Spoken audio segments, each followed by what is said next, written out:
where he was at my prison for maybe 6 months, and he was inspired from my message. He accepted Islam. He took his shahada with me, but he got transferred to another prison. He got his GED, so he finished high school and learned how to read while he was there, inspired by the message and the what Islam inspires you to learn and seek knowledge from the cradle. Never stop seeking knowledge. So he sent me the proof that this is because of you. You inspired me. So these type of things are really are very much encouraging. And let me ask you also, among the prison guards and the officials there, they have to talk to you and ask you some questions about Islam. So among them, what do you find some of the biggest misconceptions they have about Islam? The biggest misconception is that a lot of the guards are from the military background. And so since 9/11, they've been doing tours. And so they're back and forth doing tours in the Muslim lands, and they're coming back to the prisons hostile towards Muslims, even staff. Very hostile. I had one just come back from the tour. He was introduced. He was a I'm not a line staff. He was a ranking staff person, and one of the officers brought him over to the chapel to meet me. He turned his back and folded up his arm. As I extended out my hand to greet him and to say, to have him, welcome him, he turned his back and refused. Well, what's his problem? What was his issue? His issue was this perception of these are the enemies. It's us versus them. This like rhetoric that you hear on the media all day, and so in him living that life as a military, personnel, coming into now seeing 30, 40, Muslims line up to pray, and then seeing a chaplain, wearing a kufi, and he's in the prison system. They're allowed to do this here. It's kind of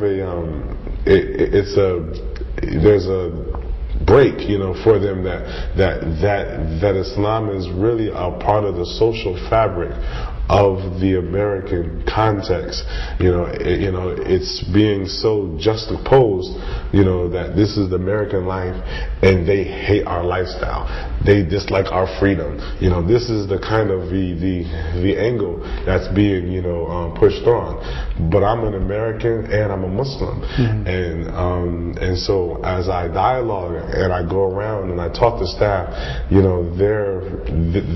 I see like there's a fatah, there's like an opening, I see, and a lot of them, they send me cards and letters. So like this guy who turned his back on you and folded his arm, have you dealt with people like that before, and you find like somewhere down the road that attitude kind of breaks down? Definitely, yes, that to me, I don't see it as being offensive. I see it as an opportunity. That's an opportunity for me to write this person with some, wisdom and some nice, nice, and it's a barrier that he has. I don't need to carry it on myself or put on any, labels on him. It's just an opportunity for me to reach out more. Okay, mashallah. Well, Brother Bilal, I really thank you for spending some time with us, and you really give us a lot of insight about Islam and in the prison system and how Islam is spreading among the prisoners. But inshallah, I hope that we as American Muslims can do more to support our brothers when they come out from the prison system, to keep them from going back. But Bilal, this program is entitled Muslims in America, and I try to ask my guests before I conclude, from your perspective, what do you think is the future for the growth of Islam in America?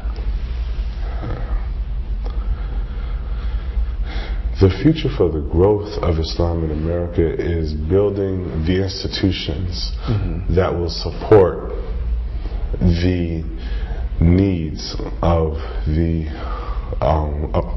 Muslims in America.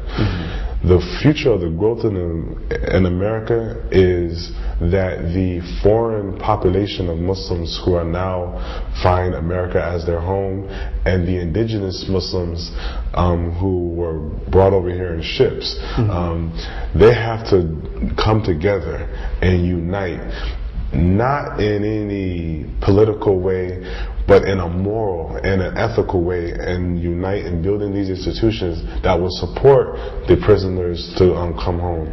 That's the growth. If these institutions that takes the best of our foreign brothers' knowledge, experience, wealth, and the indigenous brothers' authenticity, their sincerity, their self, their how they sacrifice, and their history, and join those two, then Islam will grow. If the camps stay on separate terms, Islam will keep on like a floundering fish. It will just flap around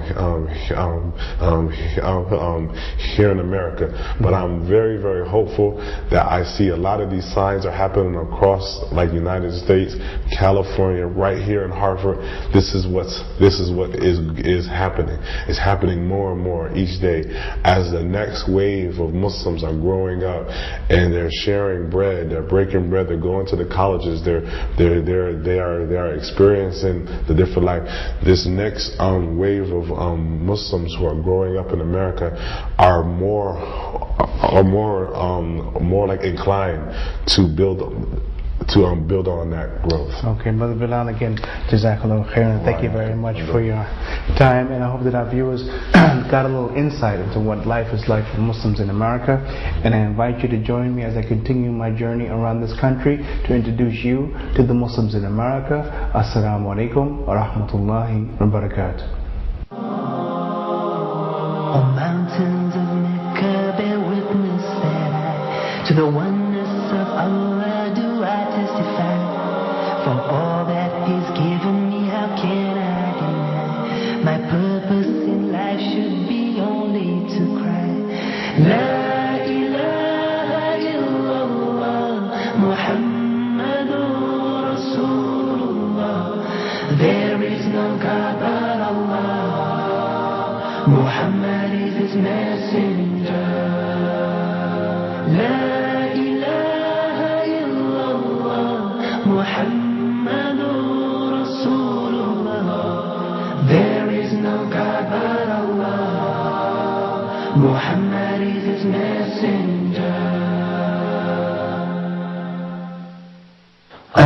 Allahumma salli ala Muhammad Rasulillah. Allahumma salli ala Muhammad Nabi Allah. Allahumma salli ala Muhammad Rasulillah. Allahumma salli ala Muhammad Rasulullah.